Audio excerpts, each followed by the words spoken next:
kembalikan kepada Allah dan Rasul-Nya. Kalimat provokatif seperti ini sering kita dengar. Namun menandakan orang-orang yang berkata seperti itu nggak tahu dan nggak pernah belajar agama secara hierarkis dan sistematis. Tapi kok ya berani-beraninya pede bicara masalah agama. Di dalam Quran, Sunnah jelas, semuanya jelas. Kalau misalkan ada perdebatan, kembali ke Quran dan Sunnah. Teksnya aja baca. Insya Allah nggak akan terjadi apa-apa. Oke ya, Pak Guru, masih ingat saya kan? Kita sempat ngobrol lama di kantor loh ya. Saya izin mengomentari dikit nih ya. Pak Guru secara lantang mengutip ayat Al-Quran surat An-Nisa ayat 59. Fa in tanaza'tum fi syai'in farudduhu ilallahi war rasul. Jika kalian berlainan pendapat tentang sesuatu, maka kembalikan ia kepada Allah dan Rasul-Nya, yaitu Al-Quran dan hadis. Ibarat kata, umat, kalau kamu bertikai nih, baliklah kepada Al-Quran dan hadis. Bahasa sederhananya sih seperti itu. Oke, secara logika sederhana, memang terlihat logis dan mudah untuk dipahami kata-kata tersebut. Wes pokoknya kembalikan kepada Al-Quran dan hadis. Jangan tafsir ulama, ini kata Pak Guru ya. Namun, tidak sesederhana itu ya. Kalau Anda benar-benar belajar Islam dengan baik. Nih, saya kasih contoh satu saja. Mohon disimak baik-baik ya. Bagaimana ceritanya kalau terjadi perbedaan qiraat atau bacaan di dalam Al-Quran. Ini legasi resmi loh dari Rasulullah ya. Bahwa Al-Quran itu ada berbagai macam bacaan. Inna hadzal Quran unzila ala sab'ati ahrufin. Jadi Al-Quran ini diturunkan dengan 7 macam qiraah atau bacaan. Dan banyaknya model qiraah, model bacaan seperti ini ternyata turut di dalam menciptakan perbedaan pendapat antara ulama di dalam mengambil hukum Islam. Saya contohkan nih ayat yang sangat sederhana dan sering kita dengarkan. Ya ayyuhalladzina amanu idza kumtum ilas sholah faghsilu wujuhakum wa aydiyakum ilal marafiq wamsahu biru'usikum wa arjulakum ilal ka'bain.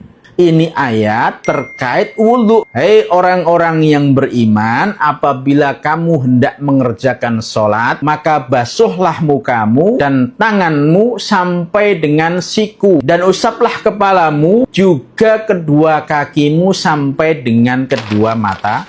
Oke, kita bahas dulu. Imam Nafi', Ibnu Amir, dan Kisai membaca lafadz wa arjulakum dengan i'rab nasab dengan di fathah lamnya.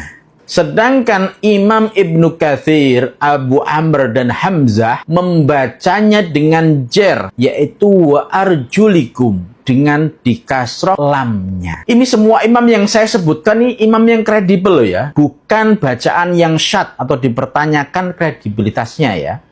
Lah, mayoritas ulama karena memang terjadi perbedaan qiraat seperti itu memilih bacaan nasab atau di fathah wa arjulakum. Sehingga mereka menyatakan yang wajib bagi kita ketika berwudu itu membasuh kaki.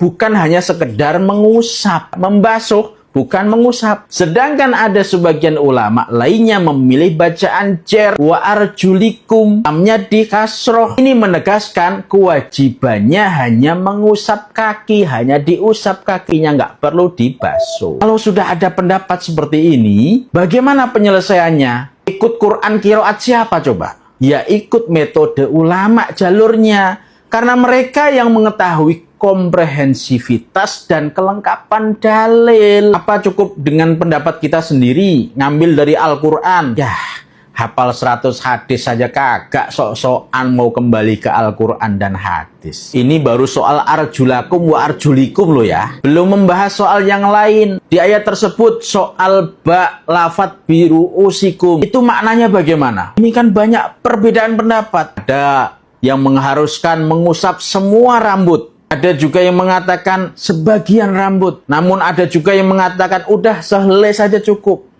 Nah ini kalau kamu tidak ikut ulama, bisa istihad sendiri seperti ini.